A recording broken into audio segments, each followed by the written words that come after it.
আজকে আমরা দশম শ্রেণীর গণিত প্রভা বইয়ের কোষে দেখি 4 কোষে দেখি 4-এর 24-এর সব অঙ্ক করব। 24 আর 25-এর 24-এর কি আছে দেখো, এখানে লক্ষ্য করো, এ বি আর সি। দেখো সি শূন্য স্থান আছে 24, আর 25-এর প্রশ্ন আছে 1 থেকে 5 নম্বর অবধি, তারা 25-এর 5 নাম্বার। এই ভিডিওতে আমরা 24 আর 25-এর যত শর্ট আছে সম্পূর্ণ শর্টের সমাধান করব। তাহলে তোমরা খাতা কলম নিয়ে বসে পড়ো আর ভিডিওটা প্রথম থেকে সম্পূর্ণ দেখো। আশা করি সম্পূর্ণ অঙ্ক তোমরা বুঝতে পারবে। তাহলে দেরি না করে স্টার্ট করি। 24-এর এ বহু বিকল্পনীয় প্রশ্ন বা এমসিকিউ নাম্বার 1 কি বলেছে, একটি সমকোণী চৌপালাকৃতি বাক্সের ভিতরের আয়তন 440 ঘন সেমি এবং ভিতরের ভূমিতলের ক্ষেত্রফল 88 বর্গ সেমি। বাক্সটির ভিতরের উচ্চতা কত? দেখো ভিতরের উচ্চতা যদি আমাকে বের করতে হয়, আয়তনকে আর ভূমিতলের ক্ষেত্রফলকে দিয়ে যদি ভাগ করি তাহলে আমাদের উচ্চতা বেরিয়ে যাবে। তাহলে দেখো আমি সমাধানে করেছি, বাক্সটির ভিতরের দিকের হলো উচ্চতা কত হবে, আয়তন কত ছিল 440 আর 88 দিয়ে ভাগ করলাম, তাহলে আমার দাঁড়ালো কত 5 সেমি। কাটাকাটি তোমরা করবা, 5 সেমি হয়ে যাবে। তাহলে অপশন কত হলো, অপশন বি। দেখো এবার আমরা 2 নম্বর প্রশ্নের সমাধান করছি।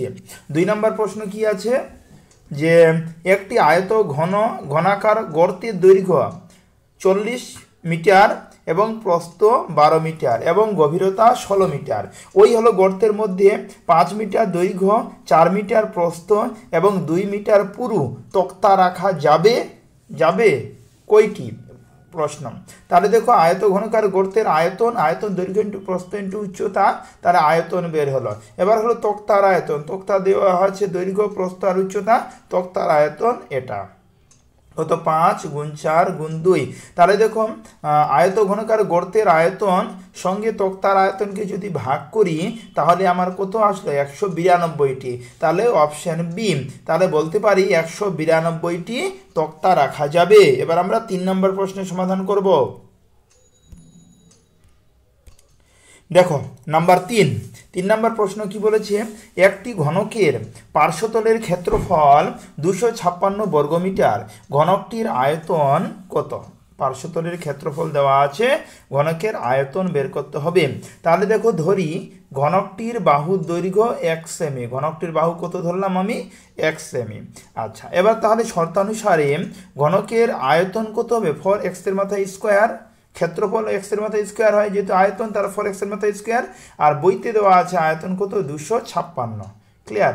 তাহলে কি x square equal to 256 by কত 4 দিয়ে 256কে যদি আমি কাটাকাটি করি তাহলে রুট 64। তাহলে x 64 এর বর্গমূল কত হয় 8, 28 64, তাহলে x এর মান কত দাঁড়ালো 8। তাহলে ঘনকের আয়তন কত হবে, বাহু কিউব, তাহলে 8x এর মান বের হলো, 8 এর মাথায় কিউব করলে 3 8 গুণ করলে কত হয় 512। তাহলে ঘনকের আয়তন হবে 512।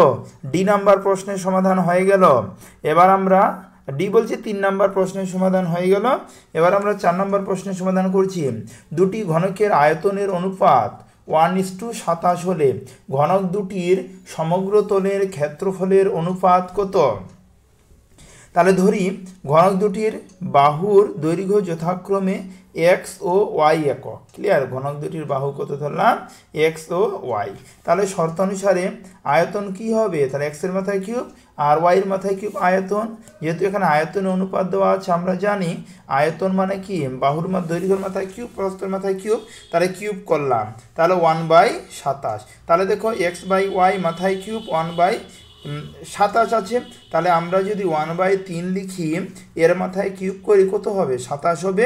তার দুই দিকে কিউব কেটে গেল, তাহলে x বাই y লিখলাম, আর এখানে সমান সমান 1/3। তাহলে ঘনক দুটির সমগ্র তলের ক্ষেত্রফলের অনুপাত 6x স্কোয়ার, আর এখানে কি হবে 6y স্কোয়ার, তাহলে x স্কোয়ার y স্কোয়ার।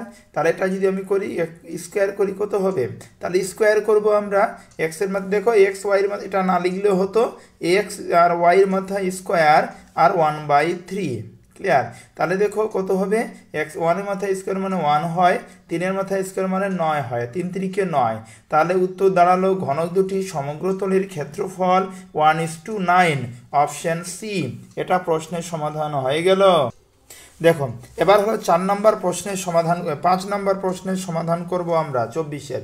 একটি ঘনকের সমগ্র তলের ক্ষেত্রফল এস বর্গ একক এবং কর্ণের দৈর্ঘ্য ডি একক হলে এস এবং ডি এর সম্পর্ক লিখি। ক্লিয়ার?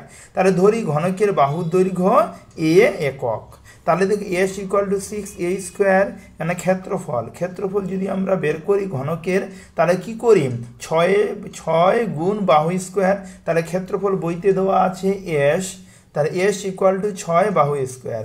আচ্ছা এবার কর্ণের দৈর্ঘ্য দেওয়া আছে ডি, তাহলে কর্ণ ডি, আর ঘনকের কর্ণ ফর্মুলা কি বাহু গুণ √3 কর্ণের দৈর্ঘ্য, তাহলে কি এটা বের করলাম যে এ ইকুয়াল টু উপরে ডি নিচে কত √3। তাহলে 1 নং সমীকরণে এ এর মান বসিয়ে পাই। তাহলে 1 নম্বর সমীকরণে আমি এ এর মান বসিয়েছি। 1 নং সমীকরণে যদি আমি এ এর মান বসাই, তাহলে দেখো এক্স এস ইকুয়াল টু 6, তাহলে এখানে স্কোয়ার আছে ওই জন্য ডি এর মাথায় স্কোয়ার হয়ে গেল, আর √3 আর স্কোয়ার কি করলো কেটে গেল, তাহলে শুধুমাত্র 3 থাকলো, রুট কেটে গেল, তাই তো? তাহলে এস ইকুয়াল টু 3 দুগুণে কত হয় 6 2d², তাহলে d² ইকুয়াল টু s/2, তাহলে d² ইকুয়াল টু s/2, উত্তর হবে অপশন ডি। এবার আমরা করব বি এর সত্য মিথ্যা। প্রথম প্রশ্ন কি আছে, একটি ঘনকের প্রতিটি ধারের দৈর্ঘ্য দ্বিগুণ হলে ঘনকটির আয়তন প্রথম ঘনকের 4 গুণ হবে। এটা হবে কি মিথ্যা, এটা সত্য হবে না, এটা আমাদের মিথ্যা হবে। দেখো এবার আমরা 2 নম্বর প্রশ্নের সমাধান করছি। 2 নম্বর প্রশ্ন কি লেখা আছে, বর্ষার সময় 2 হেক্টর জমিতে বৃষ্টিপাত 5 সেমি হলে বৃষ্টির জলের আয়তন 1000 ঘনমিটার। সত্য না মিথ্যা? এটা কি হবে, এটা সত্য হবে, 1000 মিটার হবে, 1 সেমি মানে 1000 বর্গমিটার হবে। ক্লিয়ার? এটা কি সত্য। তাহলে এবার আমরা শূন্য স্থান করব, শূন্য স্থান। সি এর রোমান হরফে 1। একটি সমকোণী চৌফলের কর্ণের সংখ্যা ড্যাশটি, অ্যান্সার হবে 4টি। নাম্বার 2, একটি ঘনকের একটি তলের কর্ণের দৈর্ঘ্য ড্যাশ গুণ একটি ধারের দৈর্ঘ্য, অ্যান্সার হবে √2, তোমরা লিখে নাও। নাম্বার 3, সমকোণী চৌফলের দৈর্ঘ্য প্রস্থ ও উচ্চতা সমান হলে সেই ঘনবস্তুর বিশেষ নাম ড্যাশ, অ্যান্সার হবে ঘনক। দেখো এবার আমরা সংক্ষিপ্ত উত্তরধর্মী প্রশ্নের সমাধান করব। নাম্বার 1 কি লেখা আছে, আয়ত ঘনকের তলের সংখ্যা x, ধার সংখ্যা y, শীর্ষবিন্দু সংখ্যা z এবং কর্ণের দৈর্ঘ্য p হলে x - y plus z plus p এর মান কত তা লিখি। এটা আমাদের প্রশ্ন করেছে। তাহলে দেখি আয়তঘনের তল সংখ্যা আয়তঘনের কয়টি তল সংখ্যা থাকে, 6টি। তাহলে বলতে পারি x ইকুয়াল টু 6, যেহেতু এখানে তল সংখ্যা আমি x ধরেছি ওই জন্য হলো x ইকুয়াল টু 6। আচ্ছা এবার আয়তঘনকের ধার সংখ্যা 12টি, যেহেতু এখানে ধার y ধরেছি তাহলে ধার সংখ্যা y ইকুয়াল টু 12টি। আচ্ছা এবার শীর্ষবিন্দুর সংখ্যা z, তাহলে দেখো শীর্ষবিন্দুর সংখ্যা z ধরেছি ইকুয়াল টু কত 8। তাহলে কর্ণের দৈর্ঘ্য কত p ধরেছি, তাহলে কর্ণ কয়টি থাকে 4টি, তাহলে p ইকুয়াল টু 4। এবার বলেছি এটার মান আমাদের বের করতে হবে। তাহলে এটা সেম লিখলাম আমি, x - y plus z plus p। তাহলে x এর মান বসালাম, y এর মান বসালাম, তারপর z এর মান বসিয়েছি এই যে 8, আর p এর মান প্লাস 4। সবটাকে যদি আমি এখন 12-এর মধ্যে 6 বিয়োগ করি -6 হবে। আচ্ছা 8 আর 4 12, তাই 12-এর মধ্যে আবার 6 বিয়োগ করলে কত হবে 6। তাহলে উত্তর আমাদের হয়ে গেল x - y plus z plus p এর মান হলো 6।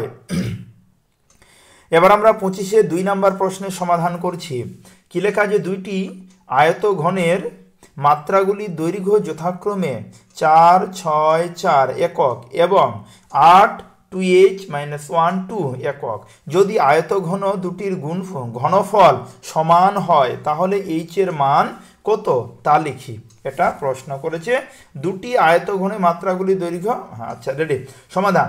প্রথম আয়তঘনের ঘনফল ঘনফল যদি আমরা বের করি প্রথম আয়তঘনকের, তাহলে কি হবে, তার সবটাই গুণ হয়ে যাবে।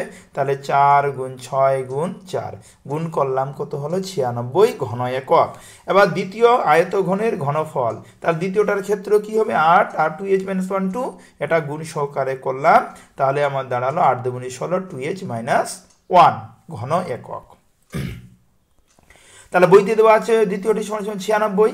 তাহলে আমরা বলতে পারি শর্ত অনুসারে যে 16 যেটা বের হলো আমাদের 16 ফার্স্ট ব্র্যাকেট চালু 2h - 1 = 96। তাহলে দেখো এবার 2h - 1 আর 96কে 16 দিয়ে ভাগ করলাম, তাহলে কত 6 16 96 6 হয়, 6 হয়ে গেল।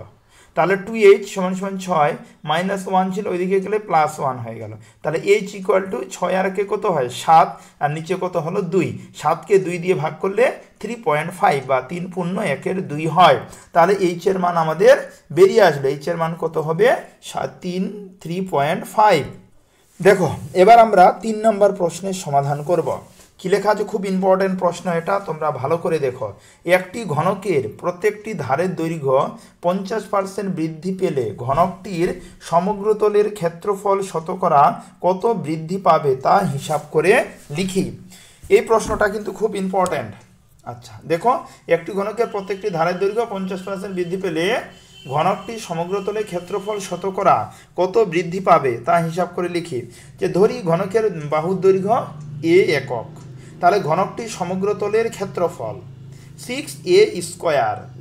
ঘনকের সমগ্র তলের ক্ষেত্রফল আমরা জানি 6 গুণ বাহু স্কোয়ার, তো 6 লিখলাম, বাহু কত ছিল a, তাহলে 6a² বর্গ একক। তাহলে ঘনকটির প্রতিটি ধারের দৈর্ঘ্য 50% বৃদ্ধি করা হলো। ক্লিয়ার, আগে যেটা ছিল তার থেকে 50% বাড়ানো হলো। তাহলে যদি 50% বৃদ্ধি করা হয় ঘনকটির বাহুর দৈর্ঘ্য হবে কত, তাহলে আগে a ছিল +50, কার মধ্যে বৃদ্ধি পেল, এর মধ্যে, আবার ওই জন্য a গুণ 50/100 পার্সেন্টেজ, ওই জন্য 50 লিখলাম, পার্সেন্টেজের জন্য 100। তাহলে দেখো a লিখলাম, আর 50 দুগুণে কত হয় 100, তাই না? 50 করে যদি নামতা পড়ি, তাহলে উপরে 1 এর সঙ্গে a গুণ করলে a হয়, আর নিচে কত 2, তাহলে 2 লসাগু নামলো 2a + a, তাহলে 3a/2 এটা আমার দাঁড়ালো। এবার দেখো যে নতুন ঘনকের সমগ্র তলের ক্ষেত্রফল কত বের হবে, আগে বাহু এটা বের হলো, তাহলে ক্ষেত্রফল 6 গুণ বাহু স্কোয়ার 6 লিখলাম, বাহু 3/3a/2 স্কোয়ার বর্গ একক। তাহলে 6 গুণ 3 × 3 = 9, a² 2 × 4, এই যে 2 এর মাথায় স্কোয়ার, ওই জন্য 2 × 4। ক্লিয়ার, তাহলে তুই কাটাকাটি করে 2 × 4 3 × 6 3 9 27 a, আর নিচে কত 2। তাহলে ঘনকের সমগ্র তলের ক্ষেত্রফল বৃদ্ধি পাবে, কত বৃদ্ধি পাবে এটা, আর আগে ছিল 6a², তাহলে এটার সঙ্গে আগের ঘনফলটা বিয়োগ করবো, আগে 6a² ছিল, তাহলে এটার সঙ্গে আগের ঘনফলে বিয়োগ করলাম, বিয়োগ করে আমার দাঁড়ালো 15a² 2 বর্গ একক। তাহলে ঘনকটি সমগ্র তলের ক্ষেত্রফল শতকরা বৃদ্ধি পাবে, কত হবে শতকরা 100তে, কাটাকাটি করবো 15a² 2 নিচে 6a² গুণ 100, a² কেটে গেল, তাহলে সবটাই যদি আমি হলে কাটাকাটি করি, তোমরা রাফে কাটাকাটি করো, তাহলে 125 দাঁড়াবে উত্তর। এটা আমাদের 3 নম্বর প্রশ্নের সমাধান কমপ্লিট। দেখো এবার আমরা 4 নম্বর প্রশ্নের সমাধান করব। 4 নম্বর প্রশ্ন কি বলেছে, 3টি নিরেট ঘনক যাদের প্রত্যেকটি ধারের দৈর্ঘ্য যথাক্রমে 3 সেমি 4 সেমি এবং 5 সেমি, ঘনক 3টি গলিয়ে একটি নতুন নিরেট ঘনক তৈরি করা হলো। নতুন ঘনকটির একটি ধারের দৈর্ঘ্য হিসাব করে লিখি। ওকে, 3টি ছোট ছোট ঘনক যাদের দৈর্ঘ্য আছে কত 3 4 এবং 5, আর 3টি ঘনককে আমি গলিয়ে বড় একটা ঘনক বানালাম, সেক্ষেত্রে ঘনকটির একটি ধারের দৈর্ঘ্য কত হবে, এটা আমাদের প্রশ্ন করেছে। তাহলে দেখো 3টি নিরেট ঘনকের আয়তন, আর ঘনকের আয়তন কি হবে, বা দৈর্ঘ্যের মাথায় কিউব, তার 3টি ঘনকের আয়তন যোগ করলাম, যে 3-এর মাথায় কিউব প্রথম ঘনকের আয়তন, 4-এর মাথায় কিউব দ্বিতীয়, 5-এর মাথায় কিউব তৃতীয় ঘনকের আয়তন, এটা আমরা বের করলাম। তাহলে দেখো এখানে 3-এর মাথায় কিউব 27, 4-এর মাথায় কিউব হলো 64, 5-এর মাথায় কিউব মানে 125, সবটা যোগ করলে 216 ঘন সেমি হয়। তাহলে দেখো ধরি নতুন ঘনকের বাহুর দৈর্ঘ্য a সেমি, নতুন ঘনকের বাহুর দৈর্ঘ্য আমরা কত ধরলাম a সেমি, তার নতুন ঘনকের আয়তন a³ আমরা জানি আয়তনের ফর্মুলা, মানে দৈর্ঘ্যের মাথায় কিউব করলে আয়তন হয়ে যায়। তাহলে নতুন ঘনকের আয়তন ইকুয়াল টু যেটা 3টি ছোট ছোট ঘনক ছিল সেটার আয়তন কত 216, তাহলে a³ ইকুয়াল টু 216, তাহলে a³ সমান সমান 6 মাথায় কিউব করলে কিন্তু 216 হয়। তার দুই দিকে কিউব কিউব কেটে গেল, তাহলে a ইকুয়াল টু কত হবে 6। তাহলে বলতে পারি নতুন ঘনকটির একটি ধারের দৈর্ঘ্য হবে 6 সেমি। তাহলে আমাদের 4 নম্বর প্রশ্নের সমাধান কমপ্লিট। এবার আমরা 5 নম্বর প্রশ্নের সমাধান করব। একটি ঘরের দুটি সংলগ্ন দেওয়ালের দৈর্ঘ্য যথাক্রমে 12 মিটার এবং 8 মিটার। ঘরটির উচ্চতা 4 মিটার হলে ঘরটির মেঝের ক্ষেত্রফল কত তা হিসাব করে লিখি। ওকে, তাহলে ঘরের দুটি সংলগ্ন দেওয়ালের দৈর্ঘ্য যথাক্রমে 12 মিটার 8 মিটার। ওকে, আর ঘরটির মেঝের দৈর্ঘ্য 12 মিটার, প্রস্থ কত 8 মিটার। ওকে, তাহলে ঘরটির মেঝের ক্ষেত্রফল কত হয় 12 সঙ্গে 8 গুণ হবে স্বাভাবিকভাবে। তাহলে 8 12 কত হয় 96 বর্গ মিটার। তাহলে দেখো আয়তঘন অধ্যায়ের 24 এবং 25 সম্পূর্ণ অঙ্কের সমাধান আমরা এই ভিডিওতে করলাম। এবার এর আগের অঙ্ক তোমাদের মধ্যে যাদের কাছে নেই, আমার প্লেলিস্টে গিয়ে ক্লাস 10-এ পার্ট 1 থেকে পার্ট 17 অবধি হয়েছে, যারা দেখোনি তারা দেখে বাকি অঙ্কগুলো টুকে নাও। আর এর পরের অঙ্ক তোমরা পার্ট 19 পার্ট 19 এর পরের অঙ্ক তোমরা পাবে। সম্পূর্ণ ভিডিওটি দেখা